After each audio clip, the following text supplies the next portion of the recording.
All right. Well, hello and welcome to all of our alumni and friends of the University of Michigan. My name is Kiara Trotter, and I serve as the Director of Alumni Career and Education of your Alumni Association.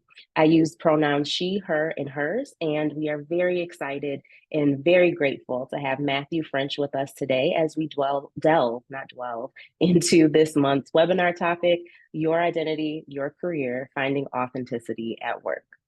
A few housekeeping items before we get started. This is an interactive webinar that is being recorded, and the recording will be shared in a follow-up email. You're welcome to submit questions through the Q&A feature in your toolbar, and those questions will go directly to us panelists and are not able to be viewed by everyone else in the webinar. We also have a chat feature, though, if you would like to interact with others in the webinar, as well as with us as the panelists.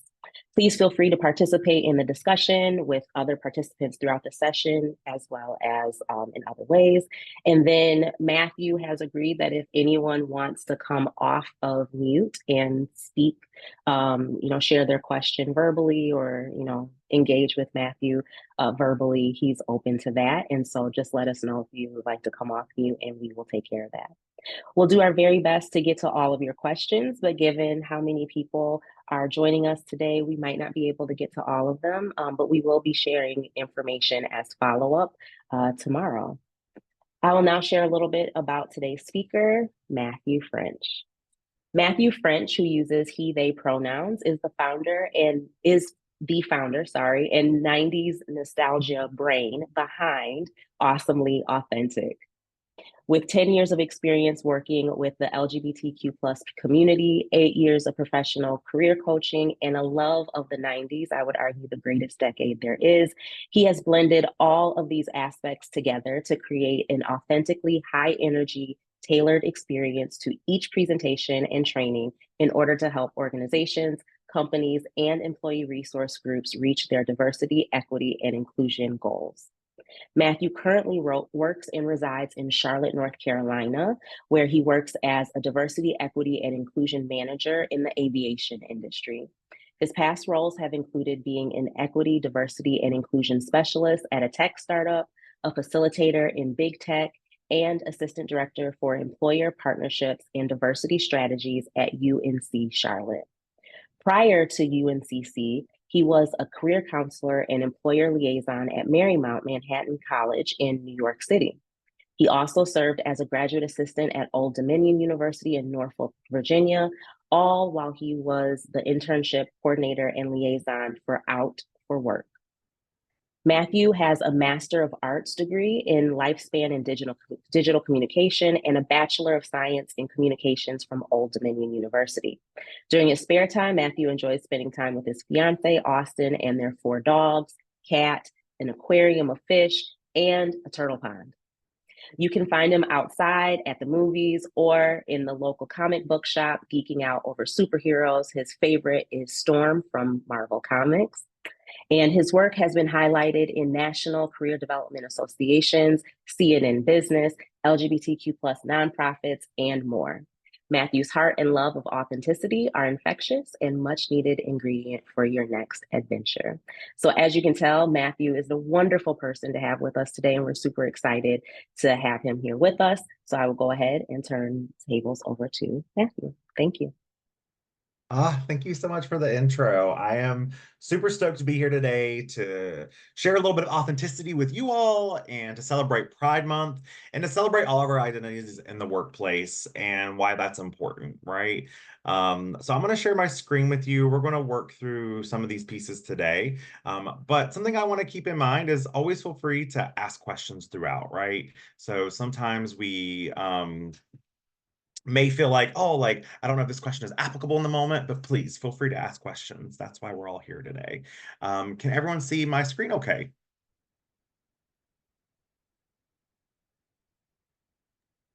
Yes, looks good. Perfect. Thank you. Thank you. All right, folks. So a few ground rules and some things we're going to cover today. So this is, again, open dialogue. We're all lifelong learners, right? Especially in the world of careers. The workplace changes consistently when new generations retire, when new generations come in. So things we'll cover today are pretty applicable, I feel like, across whatever career path you're in, whatever trajectory you're currently in, and whatever level you're currently in. So remember though, learning is always key. And so we want to make sure that space is set open for folks who have questions. Um, Throughout the presentation, keep in mind a few things. One, the intersectionality in your identity, right? And we'll discuss a little bit deeper dive into that for a second, but there may not be a one size fits all approach, but the things we'll cover today are not only applicable to the LGBTQ plus community, happy Pride, but really applicable to all identities. The intersectionality of who we are as not only career focused folks or professionals, but also as human beings and all those lived experiences that go into making who we are. Um, I also want to preface that a lot of the things we'll talk about today are personal decisions, meaning that, what is the right decision for one person may not be the right decision for you, and that's okay. And so we'll give strategies around, hey, how do I navigate this, whether I want to maybe disclose parts of my identities versus what if I don't want to disclose those parts of my identities. Really giving the full fleshed out version of who you want to show up as in the workplace, and being as authentic as you would like. I think that's always important, right? Organizations sometimes say, we want you to be your full authentic self, but that's not everyone's vibe, right? Sometimes we want to show up in certain spaces in certain ways, and that's okay. Again, it's really that personal decision. And these are really a great starting point for you today to hopefully explore and deeper dive into this intersection of your identity and career paths and industry and where you see yourselves in your career. Um, some factors to really consider too, as well as we're kind of going through this journey together, is where you're currently at in your identity journey. I think there's sometimes this notion that like, hey, who I am at a certain age is who I'll always be, and our identities can flux. Things can change. We can discover new things about ourselves, which can then lead to us thinking about how we maybe want to change our career path, where we want to see ourselves in certain organizations. And so keeping in mind that plans, like your career plans, can be like Jello, right? They can mold and fit whatever you need it to be in that moment, because it's really, again, that personal decision of how important it is for you to show up in the workplace as you want to be. That is always the key part. This is your individual journey. This is a race amongst yourself, right? It's really you figuring out what works best for you. And I think things we'll cover today will really touch on a lot of those pieces to help really give you the tools to explore those options, to give you the tools to kind of navigate these waters. In the end, something I really want to press up on you, each of us will find a different fit, a different organization that will fit with what we want, whether it be growing opportunities, whether it be what their impact is in the community, the culture of the organization, the leaders. Each of us will have those different things we're looking for in an organization. So keeping all these little things in mind throughout will really help you kind of think through, how do these things intersect with what we're talking about with you specifically? And again, if you have those specific questions throughout the presentation or at the end, I'm happy to help kind of like talk through those pieces and answer those specifically about what we're thinking about. Um, let's kick this off with the main focus is our identities, right? Really thinking about your identity. So in the workplace, I've done diversity, equity, and inclusion for almost 10 years, working with employers on recruitment strategies, being internal in corporate organizations and higher education, thinking about how identity is utilized in the workplace. And I say utilized because that's what it is, right? Our identities, all the different pieces of ourselves, organizations want, because it helps the bottom line, honestly.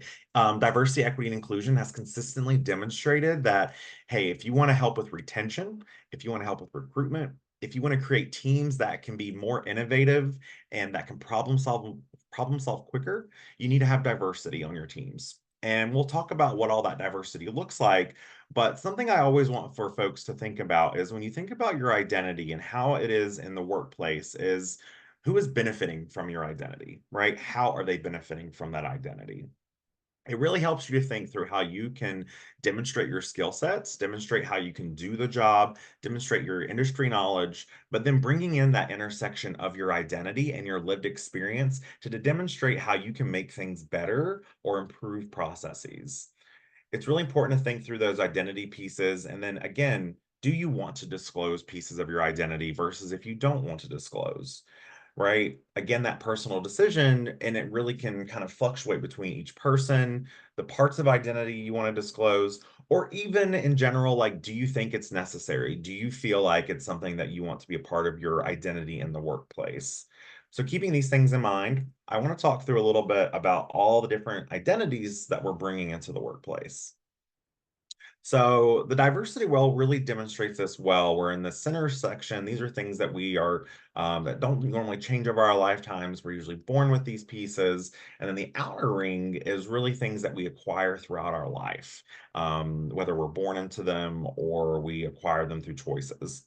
So when we think about all these different pieces, it's important to keep in mind that, yes, your identity as an LGBTQ plus person, as your racial identity, your military identity, your identity with abilities, like all of these pieces play a huge role in how organizations can succeed by you adding your perspective. Right? Because when we think about our teams, if we have five folks who have all the same lived experiences from the same locations, they speak the same languages, they all have those same experiences from a racial background, an LGBTQ plus status, all these pieces, then you get really a limited perspective on business practices, on solutions, on customer outreach. And so employers know this.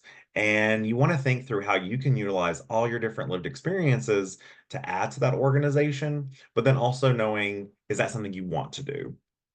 Right? So I really encourage you to just take kind of like a screenshot, rewatching this video, make note of some of these identities that you, one, define yourself by a lot more, and two, how even other ones you can bring to the organization to help really demonstrate that value to the org based on diversity. It is again something that while we may see diversity coming under the spotlight in negative ways, business wise, it always pays off. And that's why organizations have so many folks around DEI. That's why they invest in employee resource groups. That's why they have these conversations, because they do know it helps the bottom line in business. So that's kind of thinking about your identity, right? So when we think about our identity through all these pieces we're about to discuss, I think it's important for us to know a few things. Now, I'm by no means a lawyer or any sort of legal professional, so please seek legal advice whenever you feel necessary. But I do want to call out, and I think it's important for us to know, as folks with diverse identities, we do have protections in our interview processes, in our job search processes. I picked out a few just to highlight, and all of these cover different pieces of identities that we may have, and they're things that protect us legally. The EEOC, the Equal Employment Opportunity Commission, so those are the ones that really cover all identities. Currently, we also, in that EEOC statement, it usually just says sex, and laws and courts have found that underneath that term sex is also included sexual orientation and gender identity are protected. So even if it's not spelled out with those terms specifically, sex does cover those pieces as well. But these are some not organizations, but some laws that you may want to look into just to kind of have yourself aware of like, okay, this is how I can protect myself. Here's what protections I have whenever I'm in my job search. So that can kind of help you think through, hey, do I want to disclose? Do I not want to disclose? And again, making that personal decision you feel that's best for yourself based on, again, your own personal journey, maybe the locations that your geographical locations you're looking at, maybe even industries, right? These are all things you want to really consider. Because during this process, and I'm sure for some of our folks who are maybe in their higher level of careers, they've probably found like some questions during the interview process can flag for you that, hey, maybe they're trying to find out information about me that I don't want to disclose yet. So I've highlighted a few questions here that are illegal for folks to ask you based on protected classes in the job search and in careers and employment. So if an employer is asking these questions in the job search, they're not allowed. They're not supposed to be asking you. But I can tell you from experience, that doesn't mean they will not ask you.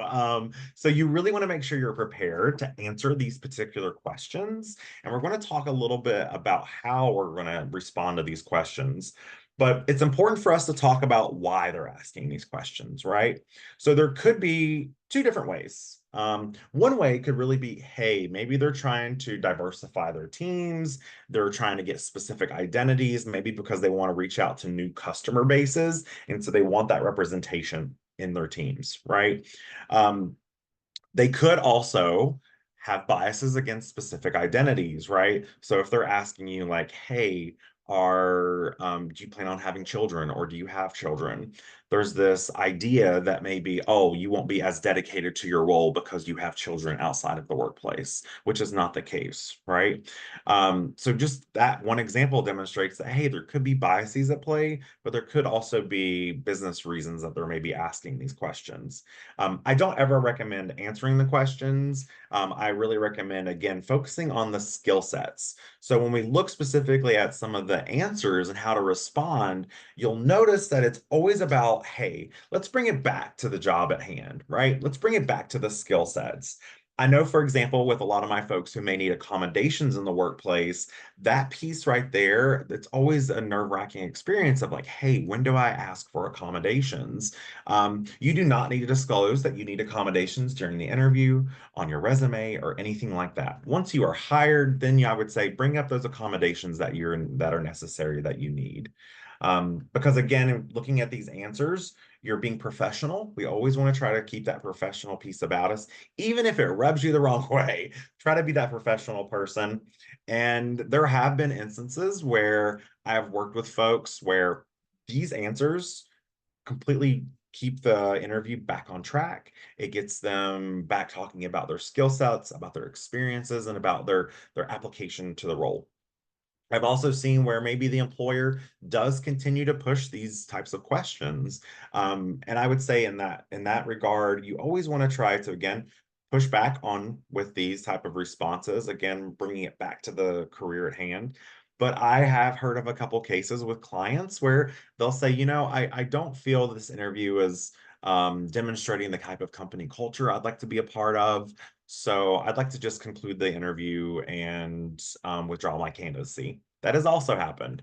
Again, personal decisions in the moment that you feel like work best for you. Because in the end, my friends, you are going for a role, but the company is also needing you, right? So while they are interviewing you for the role, you're also using this time during the interview process to interview them. Is it a right fit for you? And it's okay to have that feeling of, you know, I need to pay my bills. I need to make things happen. However, you also want to think through culture fit. What works best for you, right? So balancing out those two. And it could be that, hey, I'm going to take this role. I'm going to learn a lot. I'm going to do what I need to do. I'm going to put my head down and get through it. And then I'm going to go to roles and organizations that better fit what I'm aligning with. Everyone's career path is different. It can go up, down, around, turn around, do a U-turn, and that's okay, right? So trying not to judge where you're going based on your identity, your career path, your industry, your profession with others, and really focusing in on what's best for you. That's really the point of all these pieces when we're finding that authenticity in the workplace. It's because we're authentic with ourselves and also where we know we want to go and not measuring ourselves against other folks and how they show up in the workplace. So when we think about, we have the interview process, we have a resume, we have all these pieces that come together to really create who we are. At any point during these processes, when you're applying with your resume, to when you're interviewing, to when folks see your social media or your LinkedIn or your website, it's really all coming together to create a career brand for you. And when we think about career brands, you are similar to any other brand, right? So when you think about other brands, when you think about Marvel, or when you think about U of M, or you think about Walmart, I don't know, when you think about any of these organizations, there's going to be things that kind of come up for you, right? It's going to be maybe some thoughts, maybe some descriptive terms, maybe some colors, right? Logos. So it's really about the brand, and you are a brand, and it's figuring out that authenticity and how you want to show up and how you want employers to see you, really creating that career brand that is across all pieces of your career portfolio, from your resume to your LinkedIn to your interview skills. All these pieces come out. Whenever I'm thinking about my own authenticity in the workplace, part of my brand is, I'm a little goofy. It's just who I am. And I've been at organizations where I can immediately tell, like, hey, this probably isn't for me because I don't want to wear a suit and tie every day. Like, that's not going to be my vibe, right?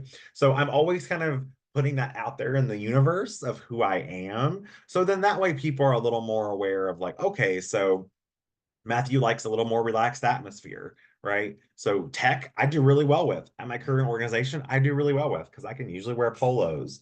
I do like a nice blazer with a t-shirt. I feel like that's fun. But again, we want to demonstrate these things as much as possible to find those great connections. So when we're thinking really about authenticity in our career brand, there's a few things you can do to kind of start that career brand and start thinking through. I think the first piece is really thinking through the content, right? That is the main part that employers are going to be interested in. It's the main part you really want to demonstrate and show off. So what I recommend is, let's start like some brainstorming, right? First, write down your top skills, write down your top experiences, write down the top certifications you have, right? Really that content about who you are and what you're doing in the workplace, that professional piece about yourself.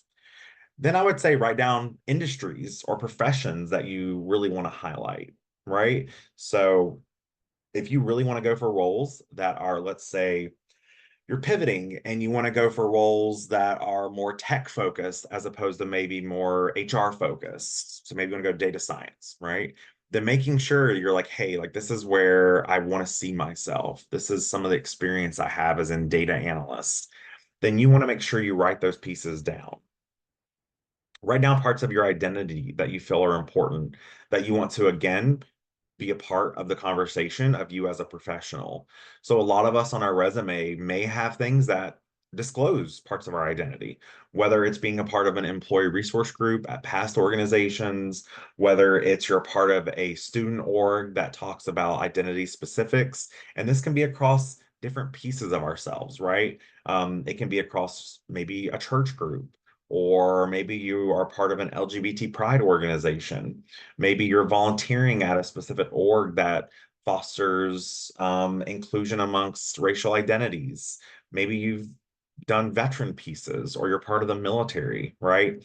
These all kind of disclose parts of our identity, and we may not be meaning to always do it. So again, being aware of, like, okay, what are the identities I'm bringing to the workplace, and how do I want to disclose those, and how do I want to frame those?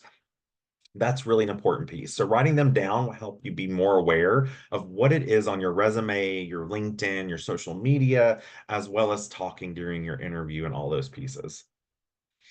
Um, I always think it's important for us to think about what drives our work. Um, for me, it's, I want to bring joy to the workplace. I grew up, with my family being in a lot of blue collar work, and I never knew that work was supposed to be fun or could bring joy to myself. And so as I started kind of exploring career paths, and I started, working my 9 to 5 and my 5 to 9, and really figuring out more about work and what it meant to me, I found that work can be joyful. It can be fun. You can have a good time. That's not to say it ain't gonna be a little, touch and go here and there, or it might be anxiety, or you might be meeting deadlines, or you might run into a few colleagues that are a little difficult to work with. But it's still seeing that, like, hey, I could enjoy my career. And so really think about what drives your career, what drives your impact in that environment. And it can really run a full spectrum of pieces. Write down what you love about your work. This is all, again, really coming together for you to create that career brand of how you want to talk about your work, talk about yourself, and how those all intersect, kind of go that same direction. And you always want to make sure that you're bringing it back to the role you're applying for. So a prime example is, you can look at all this content you've written out and all this brainstorming and plug it in, right? Plug it into your professional summary on your resume. Or maybe on the top of your resume, you hit on the three terms you want to really stand out to that employer that you're applying for that role. So if maybe you're a great communicator, leader, and data decision maker, right? Put all three of those at the top as like a header underneath your name and a contact info. It's a great way for you to really catch an employer's eye and starting to set up that career brand. And you can use those terms across your different pieces of social media, your website, your LinkedIn is a great place to really demonstrate those pieces. I encourage you to, connect with me on LinkedIn. Take a look at my LinkedIn. It looks pretty banging, I think. And I think it gives a good vibe for who I am and what I bring to the workplace. And I've seen it pay off in dividends. So when I started at my new role currently, for on LinkedIn, for example, if you use the app, you can actually record a video that plays where your profile photo is when people get on your LinkedIn. And so one of our VPs, when he first met me, he was like, I have to hear your Chewbacca impression.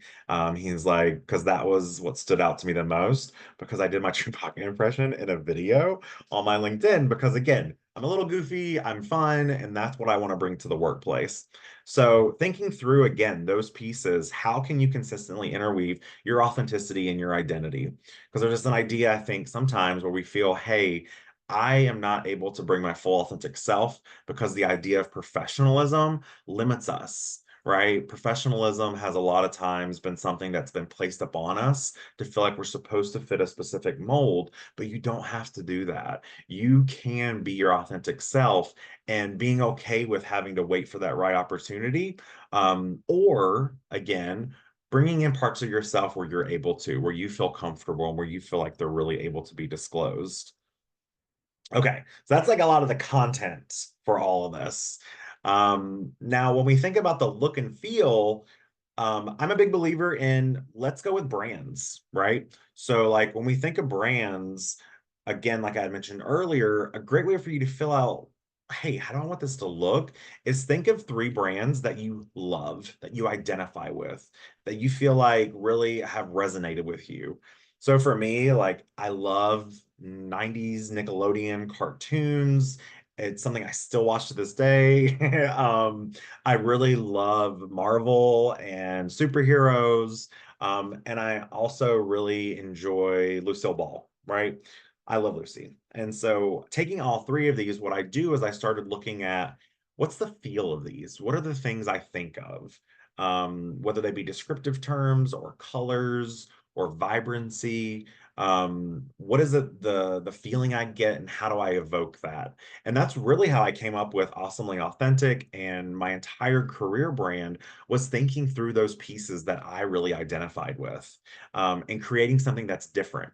And by far and large, the most compliments and pieces I get are my compliments on all the colors and vibrancy of my career brand because it's who I am, right? It matches my personality. So keeping those things in mind are always really important.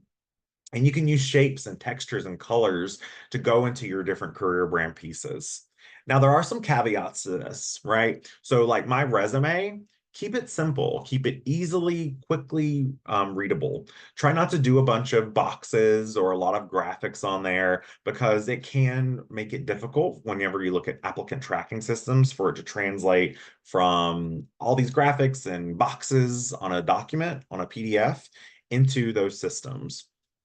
However, you can add little touches, right? So look at the lines that you can utilize to maybe bring in those three colors that you're using for your career brand on a larger perspective on, like, let's say your LinkedIn, for example, right? Using Canva to create your background on your LinkedIn image is a great way to really create that career brand and to see it consistently kind of going through. I've even told folks like, hey, think about your career brand. And when you go in for your interview, if you're wearing a suit and tie, Think about how you can wear socks that are that color, right? Or ties that are that color, briefcases, maybe shoelaces, right? Like, how can you integrate those colors into pieces? Again, thinking about what industry you're going to, your profession, how you want to show up, all those pieces. But there are ways that you can also interweave that into the interview, which I think is really fun.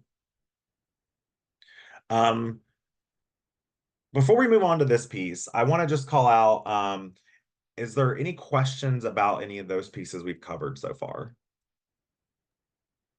Matthew, we do have a question in the Q&A. Do you have advice about bringing authenticity in the internal workplace versus when meeting external partners and clients? Yeah, that's a great question. So I get a lot of these from a few perspectives. I'll start with one that I think happens a lot with amongst the LGBTQ plus community, and that is pronouns. So we may work in an industry and in an internal org where we're very welcomed by folks. We are accepted for who we are. We can share our pronouns widely, but the clients we're working with may be more conservative, maybe from different geographical locations that may not be as welcoming of those identities.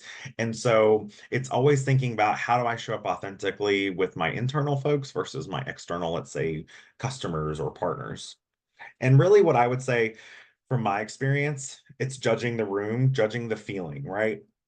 As humans, we have that gut feeling that we can rely on.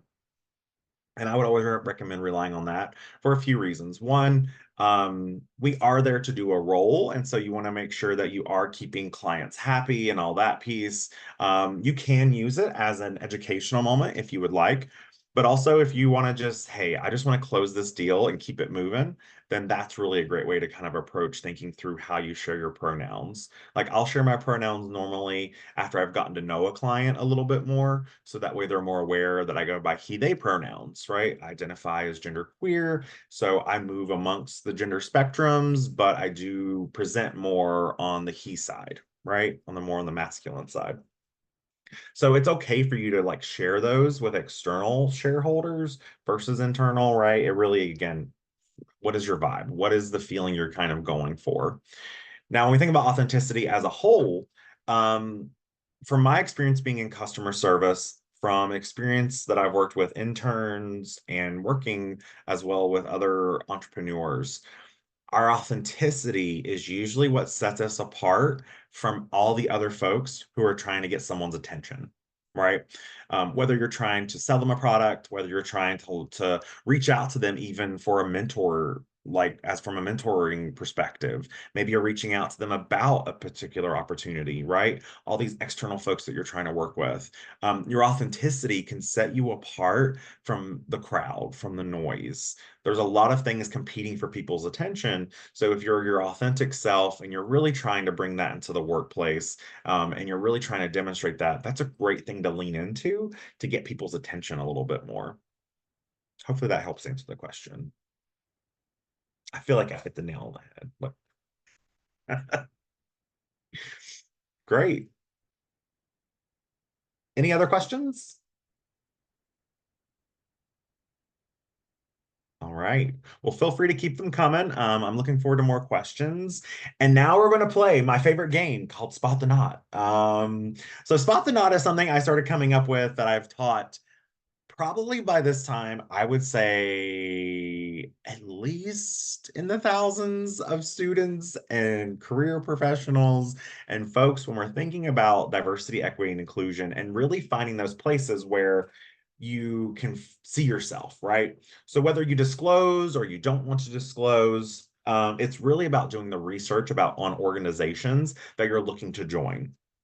So here's a few things I put together that are a great way for you to really do that research. It is going to take some research, folks, because everyone's going to say, like, we support everyone and we support all identities and we love diversity and XYZ, right? However, we have to look at practice. So not just the words that organizations are saying, but also the practice that they're doing. The first few pieces I highlight here are organizations that are going to allow you to look into a little bit deeper around the practices of organizations. So Diversity Inc. is a great one to check out. Every year they put out lists of employers who have demonstrated hey, we are inclusive of all identities.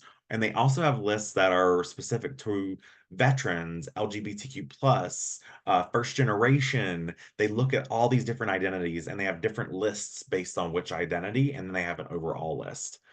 Diversity Inc. is not a pay to play model, which means that organizations are not paying to be a part of this. They do have to go through and they have to fill out paperwork and do all this fun stuff. They get measured across different areas. So Diversity Inc. is a great place for you to start to look for employers that maybe you want to apply to based on parts of your identity that are important to you to bring into the workplace, right? Even if you don't want to bring those identities in the workplace, maybe you're an ally of identities. Maybe you want to come out or disclose identities eventually. So Diversity Inc. is a really great place for you to start looking for those opportunities and organizations. The Human Rights and Corporate Equality Index focuses specifically on LGBTQ plus experiences, and they have done a really great job of really fleshing out a lot of the questions and pieces like that. I will say HRC, I think, is a pay-to-play model, so always keeping in mind that organizations are being a part of this piece, and I have seen organizations on the HRC Equality Index who may be welcoming of identities and have some really high scores on the index, but they may not be always practicing those in full transparency, right? So they could maybe be donating to anti-LGBT organizations or anti-LGBT politicians, but maybe they do have inclusive policies around, let's say, transgender healthcare benefits, right? So it's kind of a balancing act that you'll see with a lot of HRC Equality Index. So I think these indexes and these lists are great places to start, but you always want to continue to do your own research, right? Because these organizations are probably putting their best foot forward when they're specifically talking about these pieces. And so I think that the next step you really want to go for is Google. Google. Go through and type in the organization you're wanting to apply for or that you want to submit your application for and research them.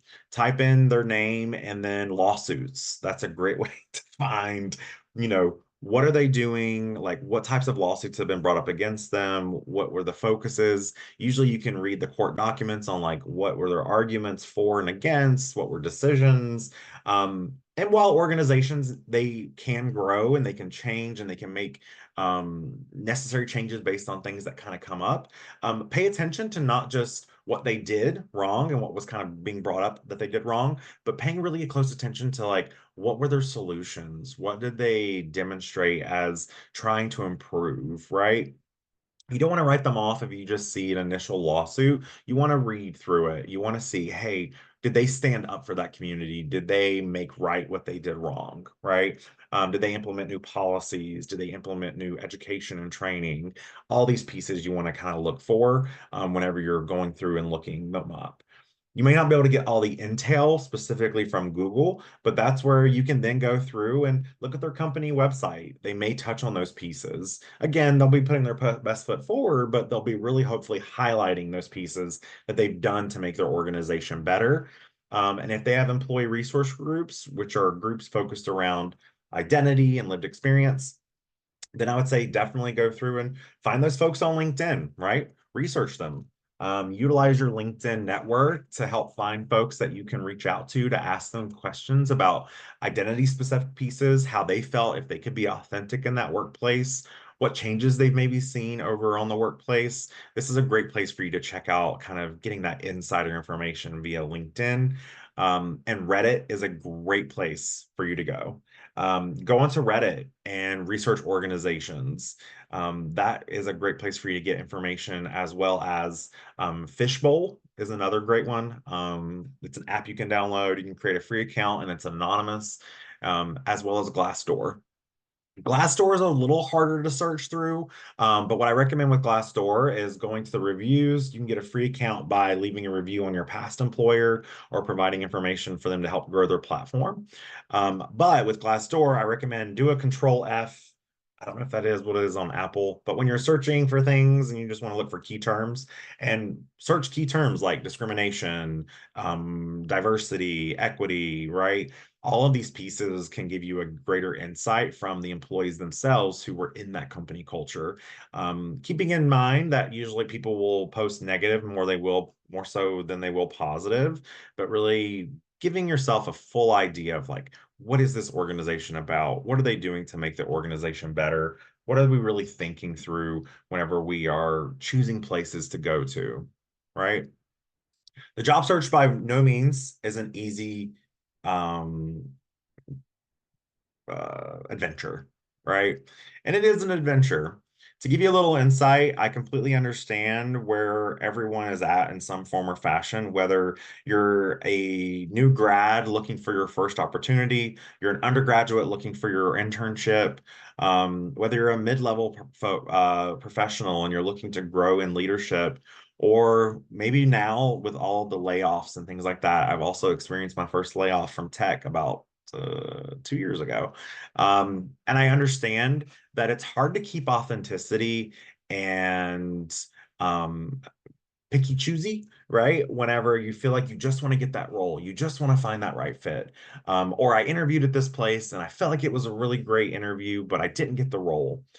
Keep in mind, and I truly believe this, you will honestly find the organization that is right for you through all the interviews I have had in the past where I didn't get the role, there was always this like, oh, that was a great interview. I feel like I did really well. But then I would always talk to my partner and be like, I don't know, but like something just didn't feel quite right. Or like, ooh, I'm a little worried about that answer that they gave because it kind of maybe gives insight into the company culture that I'm not too crazy about, right? So when we think about all these different pieces and you think about, all the journeys you're currently on, just know that like that right fit will come. You will find the manager that respects you. You will find the workplace that you feel comfortable in, where you feel like you can be as authentic as you would like. You can come with to the workplace with those lived experiences. Um, because in the end, really, you are that career brand. So make sure that you are selling it. I especially want to call this out to my veterans and my folks in the military. So my by far and large, the group that undersells themselves the most are our veterans and military folks. Do not undersell yourself. This is a time for you to brag about yourself. So please, I encourage everyone, you should be bragging, you should be talking about what impacts you made in the workplace and really making that a part of your career brand and bringing in that authenticity into the space as well. Um, the one thing that I always like to impress upon people is a smile does go a long way. And not everyone's smiley, and that's okay.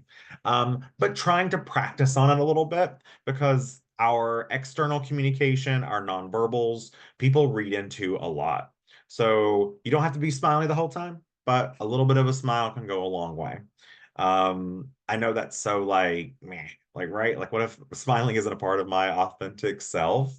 Um, just because smiling isn't a part of your authentic self does not mean you're not a nice person, right? Does not mean you're not a great team player. So you want to demonstrate those things through other ways. But if you're able to really integrating that smile and that warm energy, it really does go a really long way with people. Because in the end, if you're in the interview process and you've made it to that part, people know you can do the job. They're just trying to figure out if they want to spend like 40 hours a week with you, right?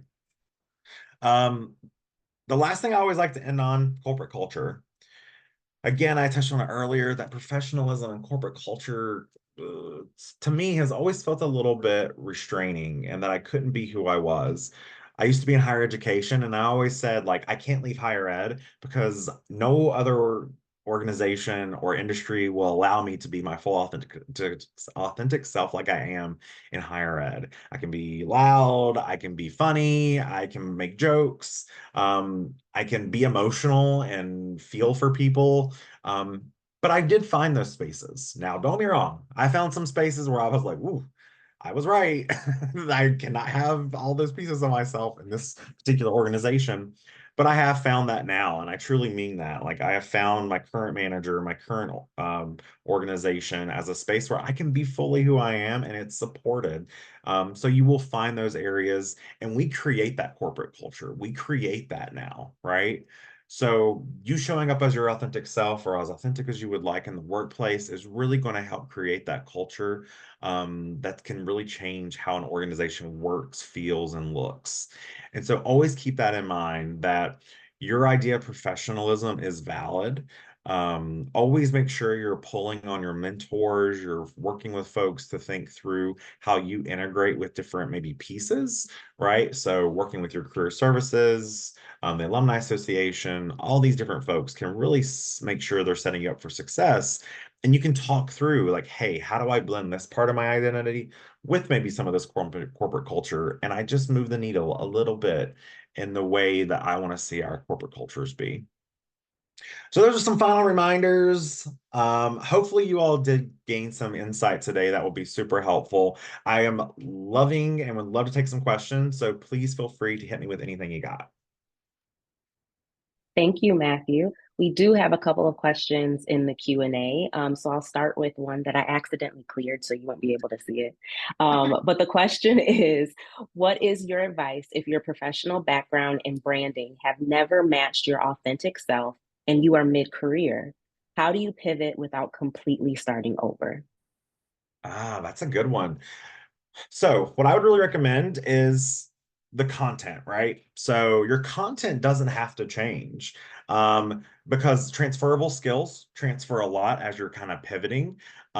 Prime example is I was in higher education for many years, and then I pivoted to corporate specific diversity, equity, and inclusion. And that pivot was really focusing in on those transferable skills. The only thing that started changing more so was the visuals, right? I made those visuals match more who I was and more of what I wanted to find in an organization. So that's why if you check out my LinkedIn or my website, you're going to be like, wow, the color is there. The vibrancy is there. So think about that pivot, right? What are the main pieces of your skill sets that you see as transferring, and then make your visuals just match who you want to be. You can change that narrative, right? You don't have to stick to the narrative that's always been. You can change it on a dime, update it all your pieces, your social media, your resume. I really recommend, meeting with your career services, your alumni folks, and getting that kind of feedback will be super helpful in you figuring out, hey, I want to pivot from this industry or this profession to this one, and how do I integrate those transferable skills with the new type of brand I want to give to folks? Thank you. The next question is there any specific advice for identities that are less common and less understood? For context, I am ace arrow, but this could be also applied to specific religions, nationalities, citizenship, disability, etc. Yeah. I mean, I'm not gonna lie. I will say identities that people do not all readily see, right, in the workplace that either A, are not visible, B, not talked about a lot, maybe through trainings or educational pieces. What you may find through some of your identities that are less visible is that there's more education that you're going to have to kind of um, give folks on the up and up, honestly. Now, that's not to say that you can't take parts of those identities and interweave them, right? Because even your identity from different religious backgrounds, from different LGBTQ plus backgrounds, that still gives a community that you're bringing information from, right? That you are bringing experience from that can help an organization in their diversity, equity, inclusion goals, consumer goals, business goals, all that fun stuff. Um, but when you're thinking about the job search specifically and you're not seeing specifics around, let's say, a particular religion or the ACE community, then that was maybe where I would do a little more digging. Employee resource groups are going to be your best route for that piece. So even let's say at an organization, they have an LGBTQ plus or pride group, right? Reach out to them and ask like, hey, is there any way that you could maybe direct me to someone who's part of the ACE community? Or someone who has a disability, or someone who's from a different religion that maybe isn't represented. You can always usually reach out to people at an organization to get a pretty good vibe for what they're doing. I'd also recommend reaching out to anyone in the DEI space if that organization has it, and just ask them, like, hey, I identify as this identity or these identities. I'd really love to know what the organization's doing to support them because I'd love to apply. I'd love to be a part of your org. Um, every DEI professional I know would be more than happy to answer those questions. Thank you. We have another question. How do you approach professional branding on LinkedIn if you dislike the overall website and social media aspect of it? What are some good first steps in updating it without feeling engulfed by it?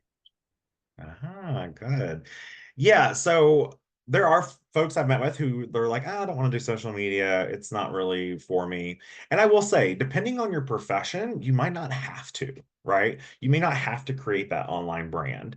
If you're going into healthcare, more so on the medical side and not maybe the administrative side, you probably don't need a LinkedIn, honestly, because a lot of folks that I find in healthcare, whether they're nurses or OTAs or PTAs or doctors, don't tend to have that LinkedIn unless they want to be like an influencer of some sort.